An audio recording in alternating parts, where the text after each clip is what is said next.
আসসালামু আলাইকুম গাইজ। আজকে অনেক দিন পর পানি হইলো, বলতে গেলে বৃষ্টি অ্যান্ড গরমে থামতে পারছিলাম না। তো আজকে হঠাৎ করে পানি হওয়ার পর মনের একটা শান্তি না, অন্যরকম ফিলিংস।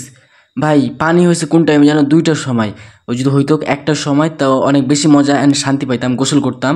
তো একবার গোসল করা হয়ে গেছে, আর একবার গোসল করার রুচিটা নাই, মানে ইচ্ছাটা নাই। নাহলে অনেক বেশি ইচ্ছা ছিল যে পানিতে গোসল করব, বৃষ্টির পানিতে না অনেক বেশি ভালো লাগে আমাকে।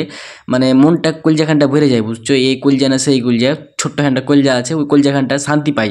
তো কিসে আমার কিছু বলার নাই, তো চলো তোমাদের দেখাই, বুঝতে পারবা।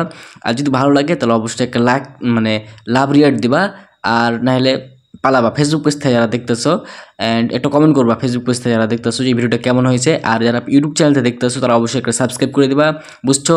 অ্যান্ড মনের ভিতরে একটা খুশি ফিলিংস। অ্যান্ড যারা বিয়ে করে নিয়েছে তাদের মজা, কারণ যে বউ নিয়ে ঘুমাবে আর আমি হচ্ছে কোলবালিশ নিয়ে, এটাই আর কিছু না। মানে হচ্ছে ঠান্ডার দিনে বেশি মজা হচ্ছে, বুঝছো? কোলবালিশ নিয়ে ঘুমা সিঙ্গেলদের। আর যারা বিয়ে করেছে তারা বউ নিয়ে ঘুমাবে, এটাই কিছু করার নাই। অ্যান্ড আর চলো বেশি কথা না বলে, বেশি বুকে না বলে, চলো আজকের ভিডিও শুরু করি। তো যাই হোক, আর ব্যাক না করে ভিডিও শুরু করি, লেটস গো।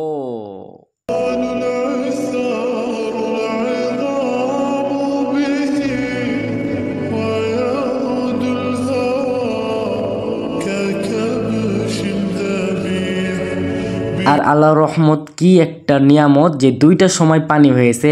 মানে যেই টাইমে সুতার টাইমে, ঘুমের টাইম, ওই টাইমে পানি হয়েছে। আর ওই টাইমে পরে রোদ আর ঘুম হয় না অতটা, তারপর ওই টাইমে পানি হয়েছে, অনেক বেশি খুশি। আর আমি যদি গোসল করতে পাইতাম এই পানিতে হেলা, মানে এই পানির ভিতরে একটা মজা আছে না একটা, ওই পানিতে মানে ম্যাঘের পানিতে একটা অন্যরকমই মজা, মানে গোসল করার মতো। ওই গোসলটা ভাই মজাটা আজকে পাইলাম না। মানে প্রথমেই গোসল যদি দেরিতে গোসল করতাম হয়তো, কারণ হচ্ছে নামাজ পড়তে হয়, বুঝছো না? 12:30টার সময় গোসল করতে হবে। আর একটু আগে হলে আর বেশি মজা পাইতাম, মানে 2বার পানি হলে তো মজা, একটা আলাদা একটা মজা, বুঝছো?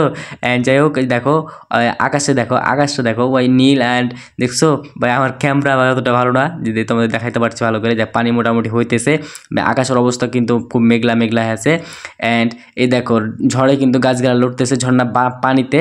অ্যান্ড বাতাসও হইতেছিল, আরও বেশি ভালো লাগতেছিল। আর কোন দিকে তোমাদের দিকে কি, মানে তোমরা যেই জায়গাতে আছো, কোন দেশে বিদেশে, অবশ্যই পানি হয়েছে নাকি অবশ্যই কমেন্ট করে জানাইবা। তো আজকে এই পর্যন্তই, ভালো থাকো, সুস্থ থাকো, আল্লাহ হাফেজ।